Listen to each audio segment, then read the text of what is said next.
মুর্শিদাবাদের কেল্লা নিজামতের দক্ষিণ দিকের প্রবেশদ্বারটি দক্ষিণ দারোয়াজা নামেই পরিচিত।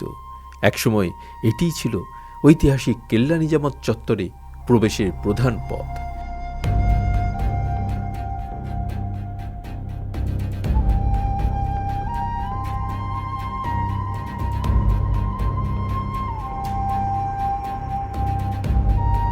কেল্লা নিজামতের প্রাচীন প্রাচীরের ভেতরে দক্ষিণ দরওয়াজার ঠিক পাশেই দাঁড়িয়ে আছে এক নিঃশব্দ পুরনো বাড়ি।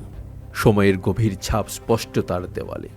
এই বাড়িতেই বাস করেন মুর্শিদাবাদের বর্তমান নবাব সাহেব, এক জীবন্ত ইতিহাস। এই বাড়ির মতোই নবাব সাহেবও বয়ে চলেছেন অতীতের দীর্ঘ স্মৃতি, রাজকীয় ঐতিহ্যের ভার। তার বয়স প্রায় ৮৪ বছর, তবু স্মৃতি, সংযম ও আত্মমর্যাদায় তিনি আজও সমান দৃঢ়। সুপ্রিম কোর্টের রায় অনুযায়ী তিনি মুর্শিদাবাদের নবাব বাহাদুর পদের বৈধ উত্তরাধিকারী। মুর্শিদাবাদের মানুষ তাকে কেবল একজন ব্যক্তি হিসেবে নয়, নিজামত পরিবারের প্রধান হিসেবেই চেনে, জানে এবং শ্রদ্ধা করে। তার নাম নবাব সৈয়দ মোহাম্মদ আব্বাস আলী মির্জা। নবাব সাহেবের সাক্ষাৎ পাওয়া হয়তো সহজ নয়। অনেকেই তাকে দেখতে চান, তার কথা শুনতে চান, কিন্তু তিনি যেন আড়ালেই থাকতে ভালোবাসেন। হয়তো এটাই রাজকীয় সংযম। কারণ একসময় নবাবের দরবারে পৌঁছানো কি এতটাই সহজ ছিল? আজ সে দরবার নেই, সময় বদলেছে, কিন্তু রাজকীয় রক্ত, আত্মমর্যাদা আর ঐতিহ্য তা কি সহজে মুছে ফেলা যায়? নবাব সাহেবের সাক্ষাৎ পাওয়া নিঃসন্দেহেই সৌভাগ্যের বিষয়। বহু প্রতীক্ষার পর অবশেষে সেই সুযোগ এসেছে। এই ঐতিহাসিক সফরের সঙ্গী লেখক ফারুক আবদুল্লাহ, যার সহায়তায় আজ আমি পৌঁছে গেলাম মুর্শিদাবাদের বর্তমান নবাব বাহাদুর আব্বাস আলী মির্জা সাহেবের কাছে।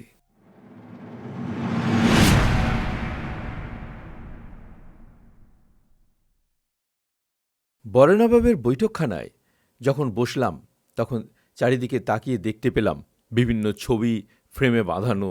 ফারুক এক এক করে সেই ছবিগুলোই ব্যাখ্যা করে যাচ্ছে।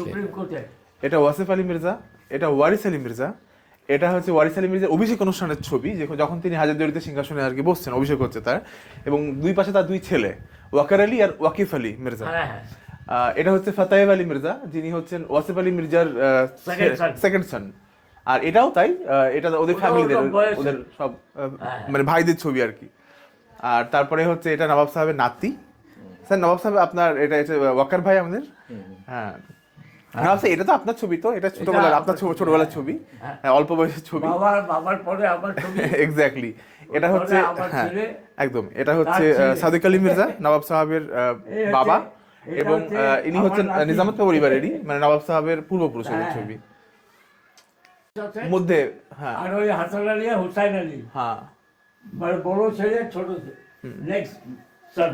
এইটা এখানে আসুন, এখানে ওটা ছোটবেলা। হ্যাঁ, আর এটা হচ্ছে ওয়াসিফ আলী মির্জা সালারে একটা প্রোগ্রামে গেছিলেন, সালারে। এই যে ওয়াসিফ আলী মির্জা সালারে একটা প্রোগ্রামে গেছিলেন উনি। আর এটা নবাব সাহেবের ছোটবেলার ছবি, মানে একদম পুরো অনেকটা আবির চ্যাটার্জির মতো দেখতে লাগছে এখানে। আর এই দিকটাই আছে the portrait of an accidental Nawab. এটা টাইমস অফ ইন্ডিয়াতে বেরিয়েছিল খুব সম্ভবত। টাইমস অফ ইন্ডিয়া হ্যাঁ হ্যাঁ ছবি, ওটা হ্যাঁ টাইমস অফ ইন্ডিয়াতে। হ্যাঁ হ্যাঁ হ্যাঁ।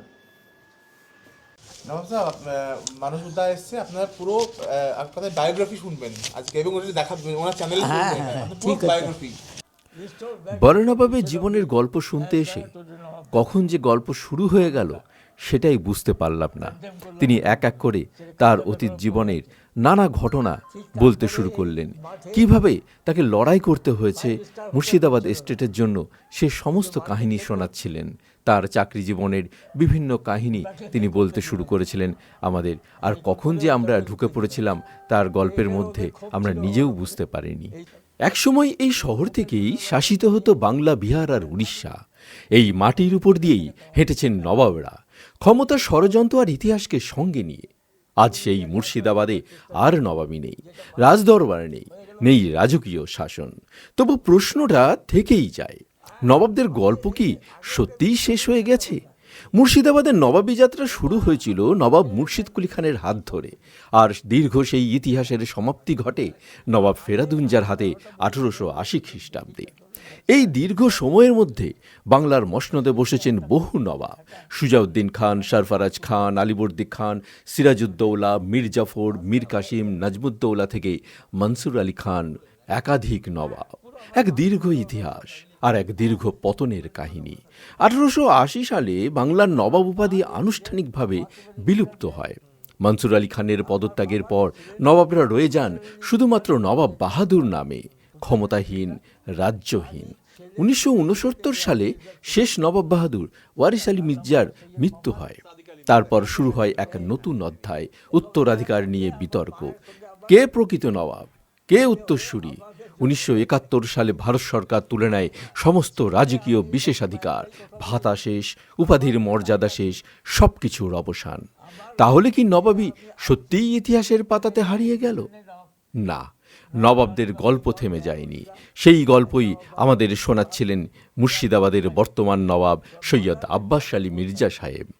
ওয়ারিস আলী মির্জা যখন মারা যান, তো এখন তো আর কেউ নাই, কে অ্যাপ্লাই করবে? তখন এই ফতেহ আলী মির্জা, এই যে এই ওয়াসিফ আলী মির্জার হ্যাঁ, উনি তখন সেন্টারে অ্যাপ্লাই করলেন যে as per Musharraf act 1891 and law of prime minister, I am the eldest man. সেই জন্য আমাকে অ্যাকসেপ্ট করো এবং আমার ক্লেমটাকে অ্যাকসেপ্ট করে আমাকে নবাবি দাও। বরে নবাব একের পর এক ইতিহাসের পরত খুলে বলছিলেন, আর আমরা মুগ্ধ হয়ে শুনছিলাম। কিন্তু আমার মনে তখন একটাই প্রশ্ন বারবার ঘুরছিল: মীর জাফরের বংশধর বলে কি সত্যিই মানুষ এই পরিবারকে অন্য চোখে দেখে? তাদের আসল বংশ পরিচয়টা কি? কারণ এই নবাবী পরিবারের ইতিহাস কি শুধু মীর জাফর থেকেই শুরু, নাকি এর শিকড় আরো গভীরে, আরো পুরনো কোথাও?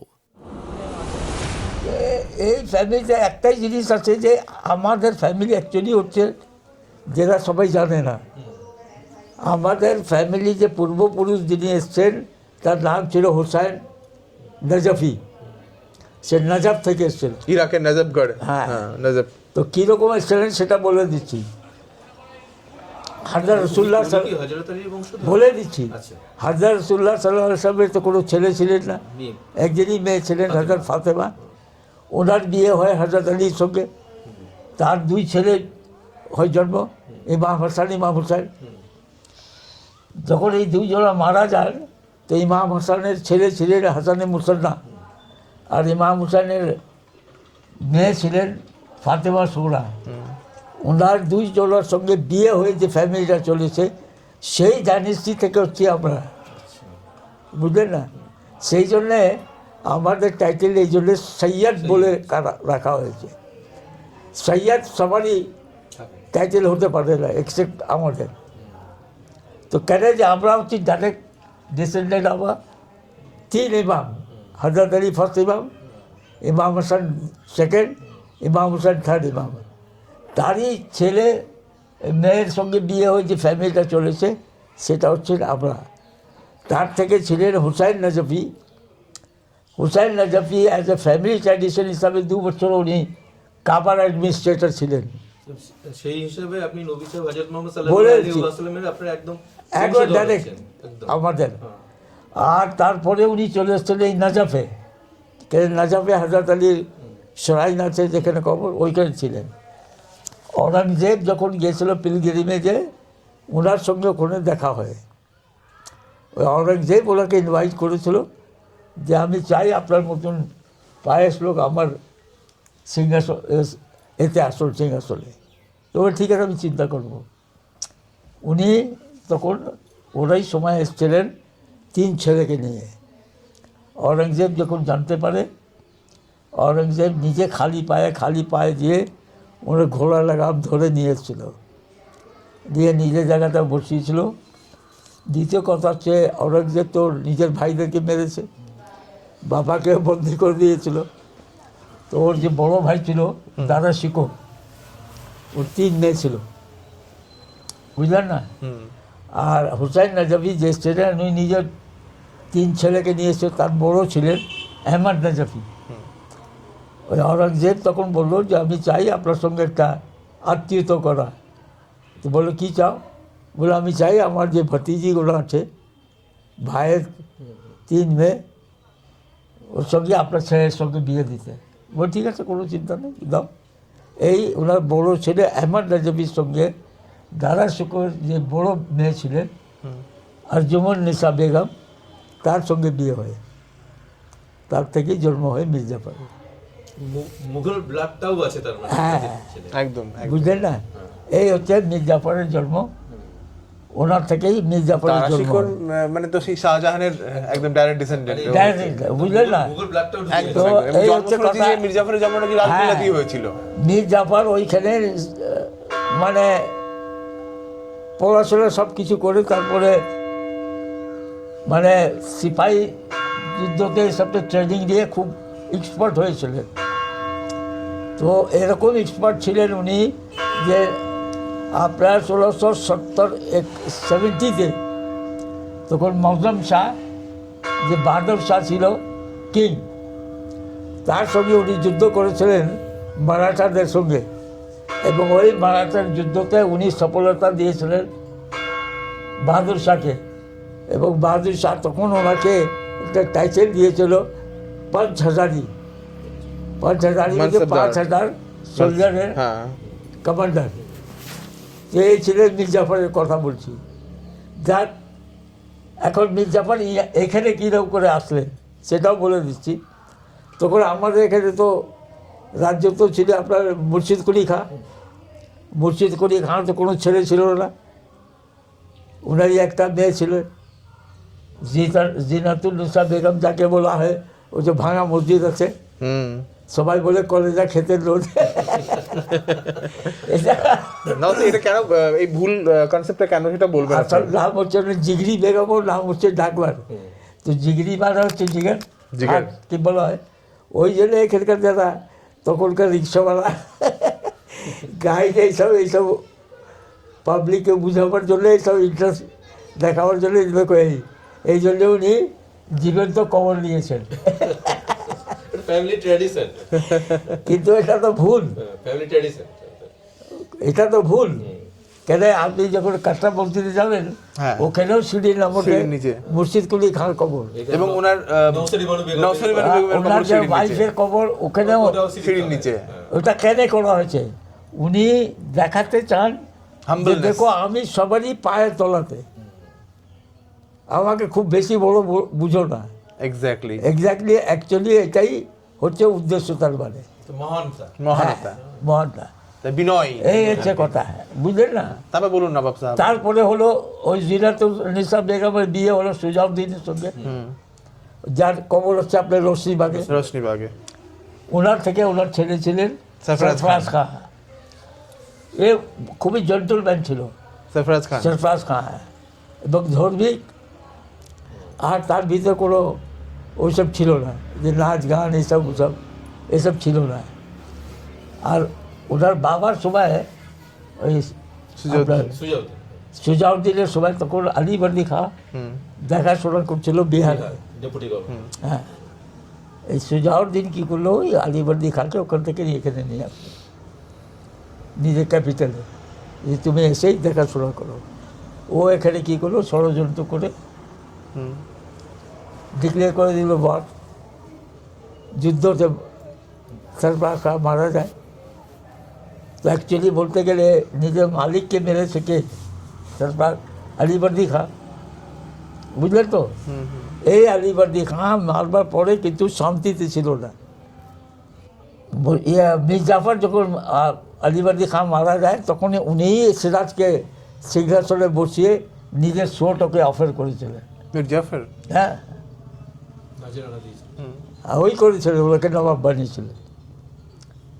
কিন্তু ঘটনা হচ্ছে যে ও নবাব তো হয়ে গেল, কিন্তু অ্যাকচুয়ালি খুবই ম্যাচিওর যাকে বলা হয় তা তো ছিল না। ও কী করলো, মীর জাফরের যে কমান্ডারশিপ ছিল তাইতে ওটাকে কেড়ে দিল, এবং 2 বার মীর জাফরকে নিজের দরবারে ইনসাল্ট করেছিল সিরাজ। একবার দাড়ি কেটে দিয়েছিল কাঁচি দিয়ে,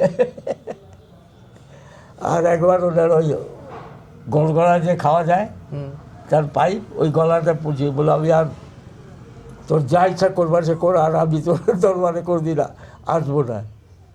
খালি ওনাকে না, জগৎ শেখ, অন্য অন্য রাজা মহারাজার সবারই সঙ্গে এরকমই অবস্থা করেছিল। তার জন্য হলো কি, একটা এনিমি সেকশন তৈরি হয়ে গেল তার এগেন্সে।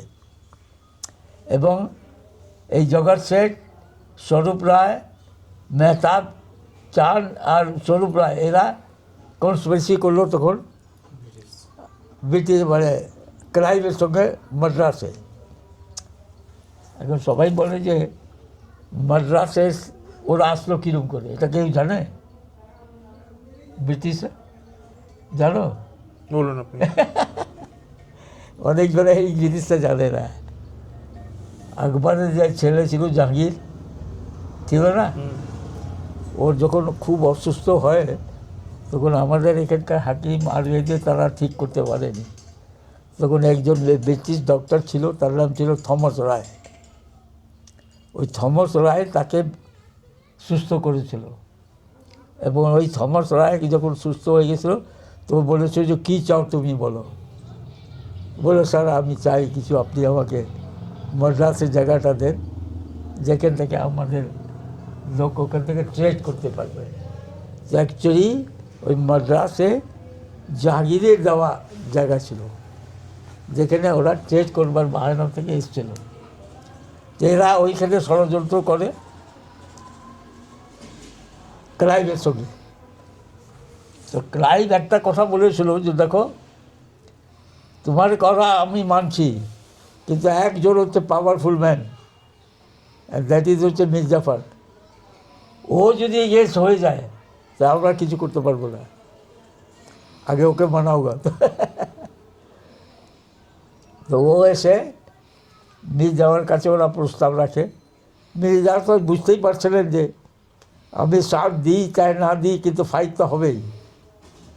আর কালকে আমি যদি সিরাজ হয়ে করতে যাই কিছু, হেরে যাই, তো যা অবস্থা সিরাজের হবে আমারও তাই হবে। সেই জন্য উনি ওদেরকে বললেন যে তোমাদের যা ইচ্ছা করবার আছে করো, আমি কাউরি সাথ দিব না। না আমি সিরাজের এগেন্সে ফাইট করবো, আর না আমি ক্লাইভের সাথ দিব। তোমরা যা ইচ্ছা করো। সেই জন্যে আপনি যুদ্ধটা দেখবেন উনি কোনো কাউরি ফেভারে ফাইট করেনি মীর জাফর। আর দ্বিতীয় কথা হচ্ছে, প্লাসি বারে যখন যুদ্ধ হচ্ছিল তখন 6 মাইল দূরে ছিল সিরাজ। সিরাজও ব্যাটেল ফিল্ডে ছিল না। 6 মাইল দূরে নিজের কঙ্কবাইনকে নিয়েছিল, লুতুর নিসাকে।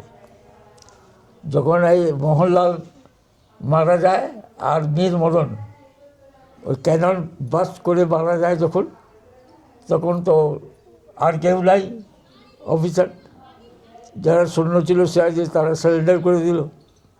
তো অটোমেটিক্যালি জিত হয়ে গেল কেন ব্রিটিশদের। তখনই মীর জাফর সিরাজকে বলেছিলেন যে তুমি এইখান থেকে বেরিয়ে চলে যাও বিহার দিকে, এখানকার সিচুয়েশান যখন আমি দেখবো ঠিক হয়েছে তাহলে তোমাকে ডাকবো। কিন্তু তার ভাগ্যে খারাপ, ও যখন রিভার ক্রস করছিল তখন ওকে একজন ফকির, যার নাম হচ্ছে দানা ফকির, সেই ওকে আইডেন্টিফাই করে ধরিয়েছিল এবং একে এনে মনসুরগঞ্জ প্যালেস, যেটা ওপারে ছিল, মনসুরগঞ্জ প্যালেস তো এখন নাই, মনসুরগঞ্জ প্যালেস যেটা ছিল ওপারে জানো তো, হীরা ঝিলের ঠিকই ওপরে ছিল। আর ওই হীরা ঝিল তখন গঙ্গা থেকে আলাদা ছিল, ওটা চলে গেছে রানী ভবানী যে মন্দির আছে আজিমগঞ্জ ওই পর্যন্ত। তো ওরও একটা ঘটনা আছে, রানী ভবানী তো নটরের রানী ছিল, ওখান থেকে এসে এখানে মন্দির বানিয়ে এখানে থেকেছিল। তো ওর একজন মেয়ে ছিল জওয়ান, তার বিয়ে হয়েছিল কিন্তু তার স্বামী মারা যায়, তো ওকে নিয়ে চলে এসেছিল। তারা কিশোরী তার নাম ছিল। হ্যাঁ, ও ডেলি ওই বজরাতে করে ঘুরতে আসতো, এই পর্যন্ত আসতো আবার ফিরে যেত। তো দেখতে খুব সুন্দরই ছিল। তো একদিন সিরাজের প্ল্যান ছিল ওকে উঠিয়ে নিবে, এটাই হিন্দু সমাজে যখন সবাই জানতে পারে তখন বলে না না না এই সহ্য হবে না, এরকম অবস্থা যদি থাকে তাই ফিউচারে তো আমার মুভিটিরা বাইরে বেরোতে পারবে না, বুঝলে তো? এটাই হচ্ছে সবথেকে বড় ওর দোষ। তাই হলো লাস্টে তো মারাই যায়। যখন ও মারা যায় ওকে মেরে ফেলে, তো মারে কীরকম করে সেটাও বলে দিচ্ছি। ওকে যখন বন্ধ করা হয়েছিল তখন একজন ওর ভাই ছিল সিরাজে, যাকে বলা হয় দুধ ভাই। দুধ ভাই কাকে বলা হয় জানো? আগে বেগমদের দুধ খাওয়ানো হতো কোনো বাচ্চাকে, যার বেগমের বাচ্চা হতো ওই সময় কোনো ভালো মেয়ের বাচ্চা যদি থাকে ওকে এনে তারই দুধ খাওয়ানো হতো। তো মোহাম্মদী বেগ বলে নাম ছিল দুধ ভাইয়ের, ওরই মার দুধ খেয়েছিল সিরাজ, সেই জন্য ওকে দুধ ভাই বলা হয়, মোহাম্মদী বেগ। মোহাম্মদী বেগ যখন জানতে পারে যে ওকে বন্দি করে রাখা হয়েছে, ওকে মেরে ফেলা হবে, তো একটা চেষ্টা করেছিল যে ওর সঙ্গে দেখা করতে গিয়েছিল। এবার ওর চেষ্টা ছিল যে নিজের কাপড় পরিয়ে ওকে বের করে দিবে, ওর কাপড় পরেও বসে যাবে। এই ষড়যন্ত্রটা জানতে পারে ব্রিটিশরা, ওইখানেই দুজনকে মেরে দেয়, বুঝলে তো? হয়ে গেল কথা, শেষ হয়ে গেল। এখন কে হবে নবাব? তখন এখানকার যারা হিন্দু রাজা মহারাজা এরাই মীর জাফরকে যে রিকোয়েস্ট করলো, আমরা চাই আপনি ভার টানে। বলে ঠিক আছে। তখন এই মীর জাফর নবাব হয়।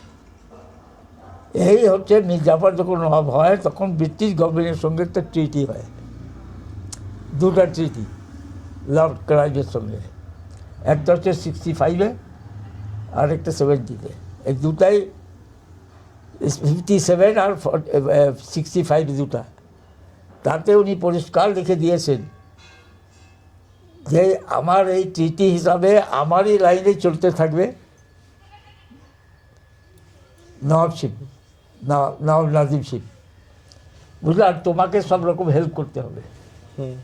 হ্যাঁ, ঠিক আছে। তো ঘটনা হচ্ছে, দ্বিতীয় কথা হচ্ছে যে মুর্শিদ কুলি খাঁ তো সিরাজদৌল্লা কেউ তো ইন্ডিপেন্ডেন্ট ছিল না, কিন্তু মীর জাফর যখন হয়েছে নবাব তখন এই কিং অফ দিল্লি ওনাকে সভারেন্টি দিয়ে দিয়েছিল যে নাও ইউ আর ইন্ডিপেন্ডেন্ট নবাব নাজিম, তোমার যা ইচ্ছা করো। সেই জন্যে যে আজকে যে বলা যায় যে ওনার সঙ্গে অ্যাগ্রিমেন্ট কেন করলো ব্রিটিশে? আমি যদি মালিক না হই তো আমার সঙ্গে তো অ্যাগ্রিমেন্ট হবে না। যদি মালিক কেউ অ্যাগ্রিমেন্ট করতে পারবে? তো উনি মালিক ছিলেন, তার জন্য তো অ্যাগ্রিমেন্ট হয়েছিল। তো এই হচ্ছে ঘটনা। এখন মীর জাফরকে বদনাম যেটা করা হয়েছে সেটা হচ্ছে ড্রামাটিস্ট অ্যান্ড পোয়েটস, যেটা লিখেছেন যারা হিস্টোরিয়ান তখনকার ছিলেন তারা পরিষ্কার লিখেছেন যে মীর জাফরকে বদনাম করা হয়েছে 19 and 20th সেঞ্চুরিতে। এটা ভুল যে উনি বিট্রে করেছেন, এসব করেছেন, ভুল।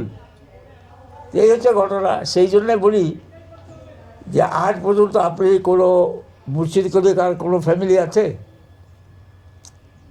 নাই। আলিবর্দী খাঁর কোনো ফ্যামিলি আছে?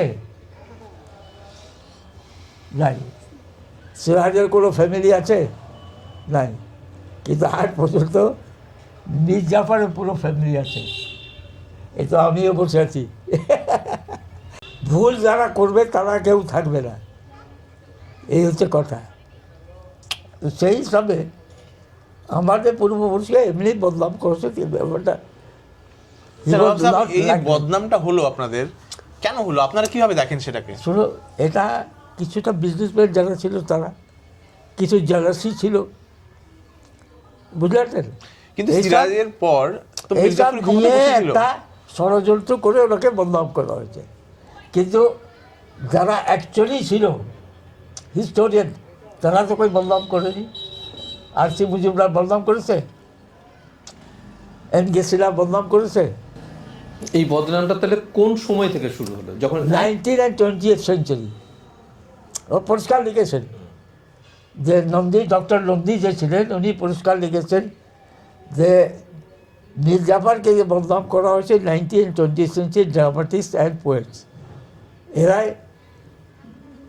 বদনাম করেছে। পোয়েটসকে খুব ভালো দেখাবার জন্য এই করেছে, ড্রামাটিস্ট যারা ড্রামা করেছে তারাও এই করেছে, কিন্তু Mir Jafar was not that man. এবং পরিষ্কার লেখা আছে হি ওয়াজ এ জেন্টলম্যান, পরিষ্কার লিখেছেন উনি, ওর মতন জেন্টলম্যান কেউ ছিল না। সেই জন্যে আমরা একটাই কথা বলি যে from Mir Jafar to up to date আপনি দেখান আমাদের এখানে কোনো হিন্দু মুসলিম রাইট হয়েছে? রাজ্যতে হয়েছে? সুন্নি শিয়া কোনো কনফ্লিক্ট এখানে হয়েছে না। কেন? যে আমাদের ফ্যামিলির ভিতরে একটাই জিনিস ছিল, সবাইকে মিলিয়ে তারা রাজত্ব করেছে।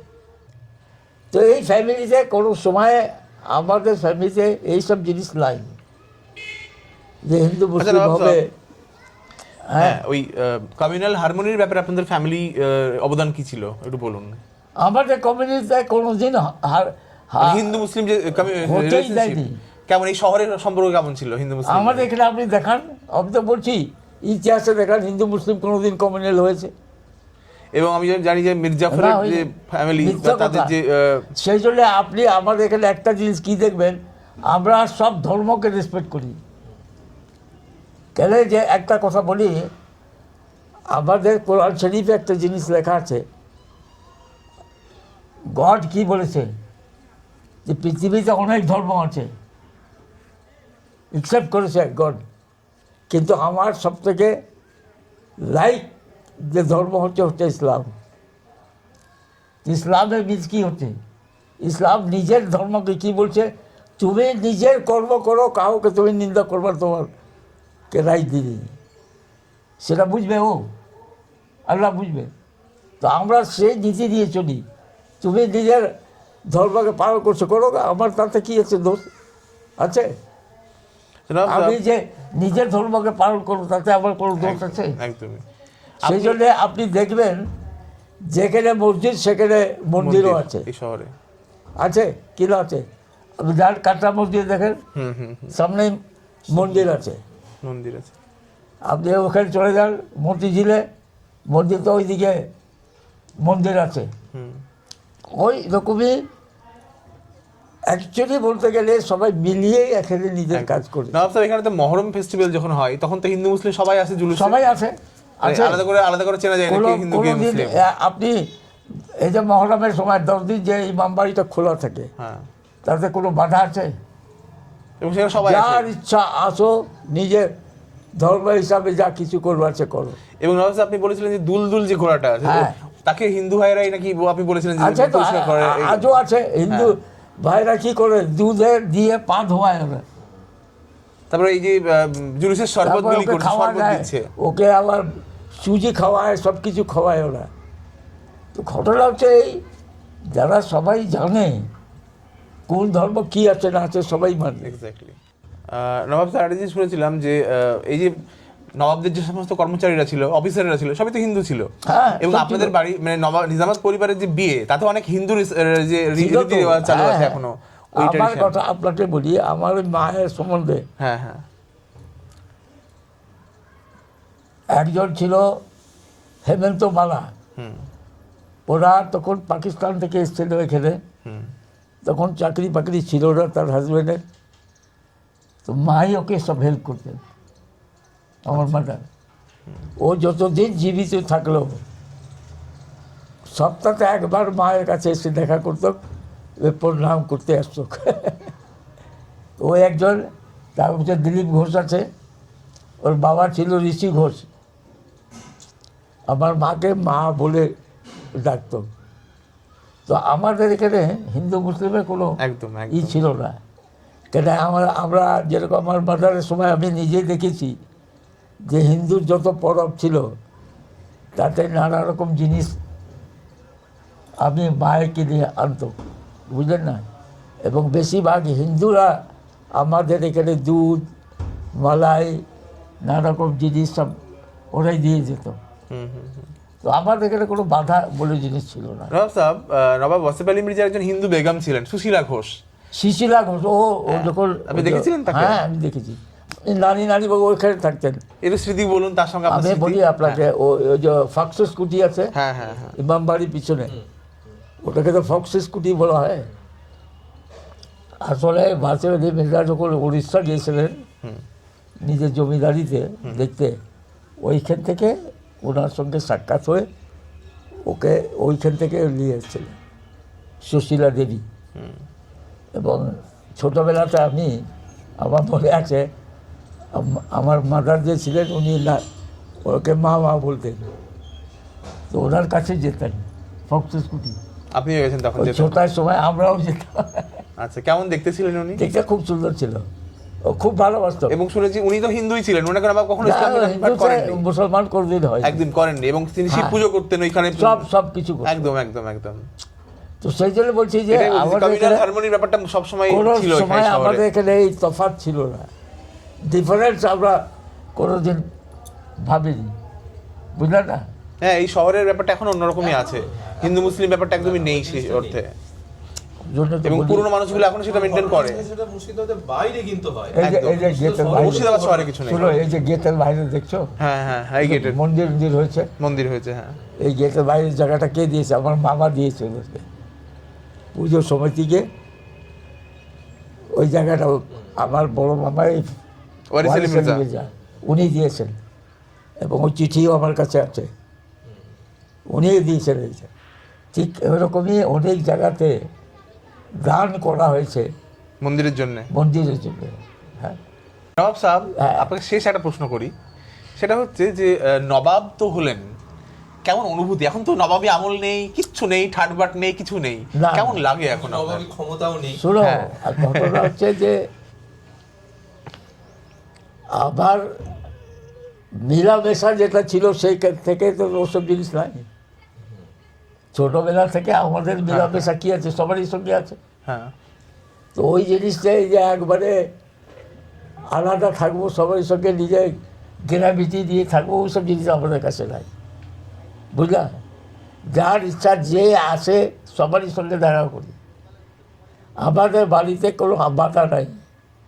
আমার বাড়িতে যেরকম একটা ফ্যামিলি আছে এখানে, হিন্দু ফ্যামিলি, তার ছেলেমেয়েরা এখানেই বড়ো হয়েছে আমার এখানে, বুঝলেন তো?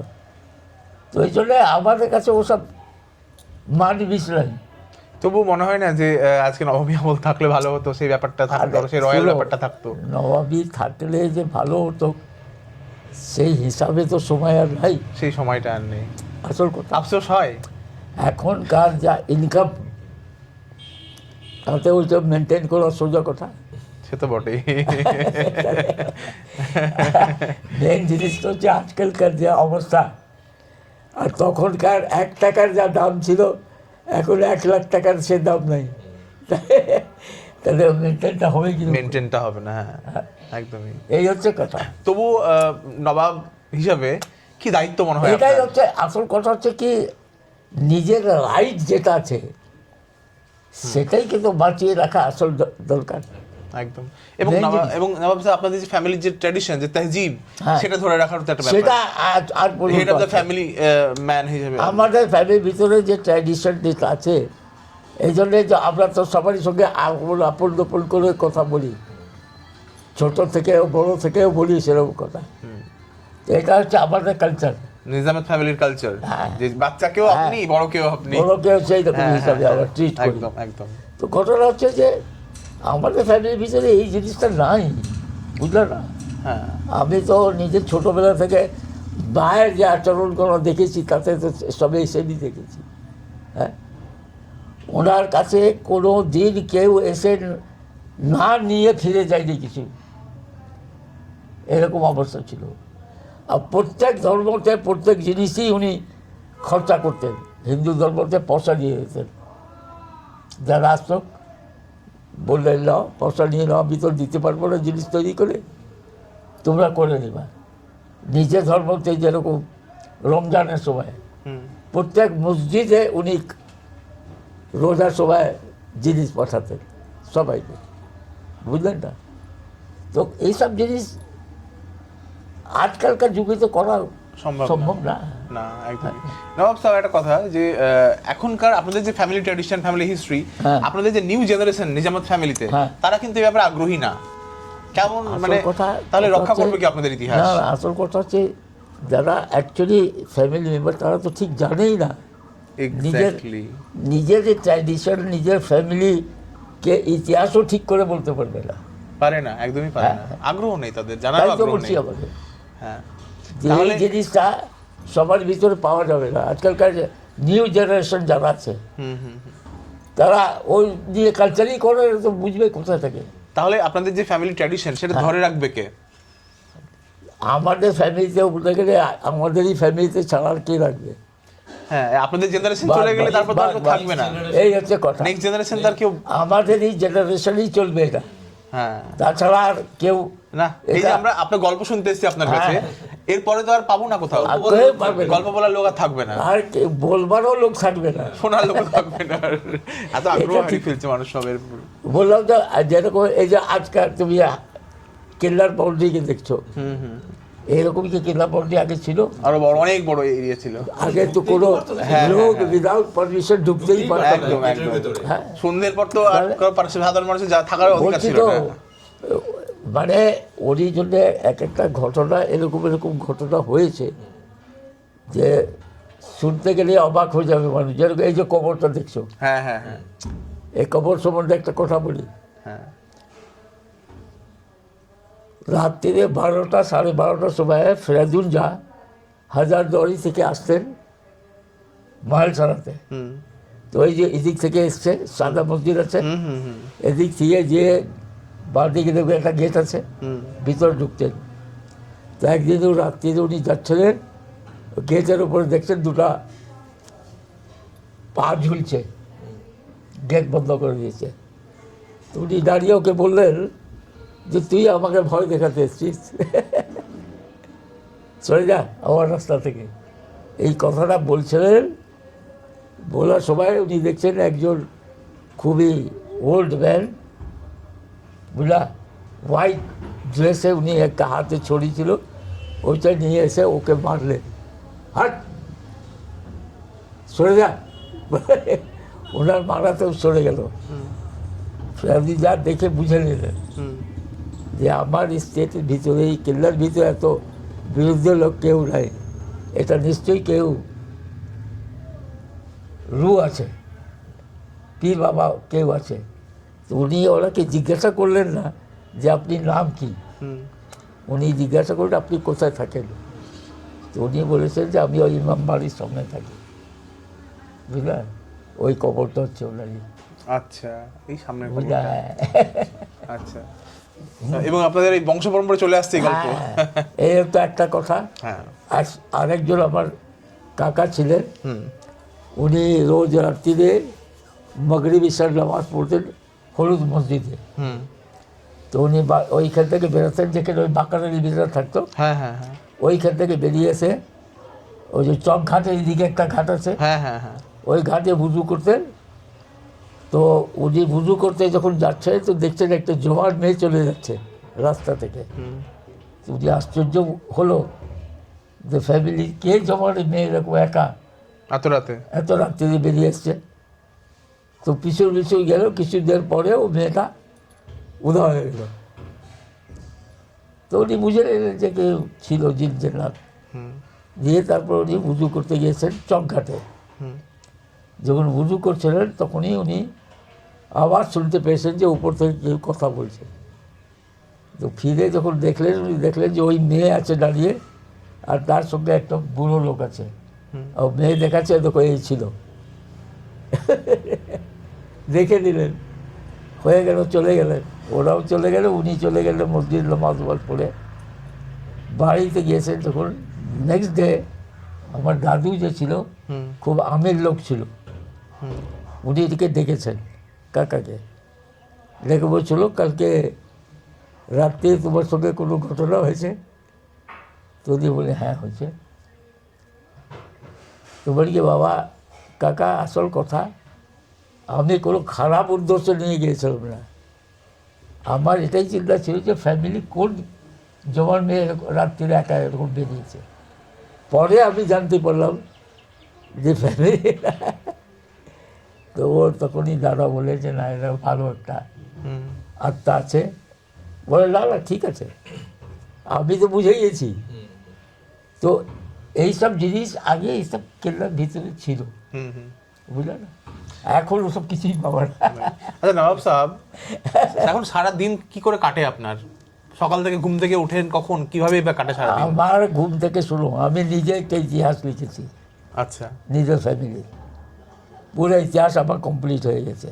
কবে পাবলিশ আর হচ্ছে? দ্বিতীয় কথা হচ্ছে হ্যাঁ, কোর্টে যত কেস হয়েছে, from high court to supreme court, সব আমার লেখার উপরেই হয়েছে, বুঝলাম। সেই জন্য বলছি যে আমার এইসব কাজ আজ পর্যন্ত চালিয়েই যাচ্ছি। মানে আপনি ঘুম থেকে উঠে থেকে লিখতে শুরু করেন? আমার এই হচ্ছে কথা, যখন যার দরকার হয় আমি তখনই বলি। হ্যাঁ হ্যাঁ। এই না, হচ্ছে এমনি কথা। আপনার ডেইলি লাইফ কেমন, মানে কি করে কখন? ওই যে বলো আগে এমনি ডেলি লাইফ তো আর ওরকম হবে না। না তবুও আর কি, মানে এখন কি করে কাটে সময় আর কি? ওটা বলছি যে অনেক সময় এরকম করে কাটে লেখালেখি করে, হ্যাঁ হ্যাঁ হ্যাঁ। হ্যাঁ, আর ওই বেশিরভাগ পেপার উপর পড়ে সময়টা কাটাই। আচ্ছা, আর খাওয়া দাওয়া কি এখন? খাওয়া দাওয়াটা আমার খুবই ই লাগে। সব কিছুই খান? হ্যাঁ, আর প্রিয় খাবার যদি বলি কি, তাহলে কি বলবেন? শুনো আমার খাওয়াতে সব থেকে হচ্ছে যে কোনো নাই যে এটাই খেতে হবে এটাই দিতে হবে, এটা না, যা খাওয়া দায় আমি খেয়ে দিই, এই হচ্ছে কথা। আচ্ছা, মানে নিজের ভালো লাগা কিছু নেই? বাস বাস, যে ভালোবেসে খান কিছু এরকম? যা ওরা ভালো যা দিবে আমি রান্না করে তাই খাই। পছন্দের কিছু খাবার? পছন্দ ছিল, এখন ওসব না, কি নাই। ছিল একটু বলুন। আগে তো পছন্দ ছিল যে ভালো খাওয়া। পোলাও? হ্যাঁ, কোন পোলাও খেতেন? পোলাও তো অনেক রকম হয়, কোনটা আপনার ভালো লাগতো? আগেকার পোলাও তো বেশিরভাগ খাসি পোলাও খেতাম, শাহী পোলাও যেটা হয় ওই আর কি। বাহ, এই হচ্ছে কথা। আচ্ছা আচ্ছা। তো এখন তো সবসময় তো এই বয়সে তো আর চলবে না। না না না, এমনি নবাব সাহেব মিষ্টির মধ্যে কি ভালো লাগতো খেতে? মিষ্টিতে আমি সব কিছু খাই। মানে আপনার পছন্দের খাবার? হ্যাঁ, এখনো পর্যন্ত পছন্দিদা क्या है? যেটা এরকম তোমাকে বলি, হালদিরামের যে সোন পাপড়ি আছে, হ্যাঁ, হ্যাঁ। এটা আমি খাই। আচ্ছা আচ্ছা আচ্ছা। এটা সব সময় আমি খাই, আমার বাড়িতেই সবাই খায়, হলদিরাম সে সান পাপড়ি, হ্যাঁ। পাপড়ি, আচ্ছা আচ্ছা আচ্ছা। খুব বেশি খাই, আচ্ছা আচ্ছা ও আচ্ছা। আমার খুব পছন্দ। কিন্তু আপনাদের ফ্যামিলিতে যে পাপড়ি হালুয়া শোন, দধি হালুয়া শোন, আর সেগুলো ওইসব তো ওইসবও খাওয়া যায়। এখন আর চলে না ওগুলো, ঘিয়ের এত রিচ খাবার আসল কথা হচ্ছে যে বানানোর তো বানানোর দরকার। লোক নেই এখন আর, সত্যি এই তাই, হচ্ছে কথা। সত্যি তাই। ওই কলকাতাতে গেলে কলকাতা থেকে নিয়ে আসি। আচ্ছা আচ্ছা আচ্ছা। ওই তোমার চিতপুরে কলোরিয়া বলে আছে, ইব্রাহিম কলোরিয়া, হ্যাঁ হ্যাঁ হ্যাঁ। তো এলাউদ্দিন মিষ্টির দোকান আছে চিতপুরে, ওদের কাছ থেকে এইসব জিনিস পাওয়া যায়, হ্যাঁ হ্যাঁ। ওসব দিয়ে আসি, বুঝলে না।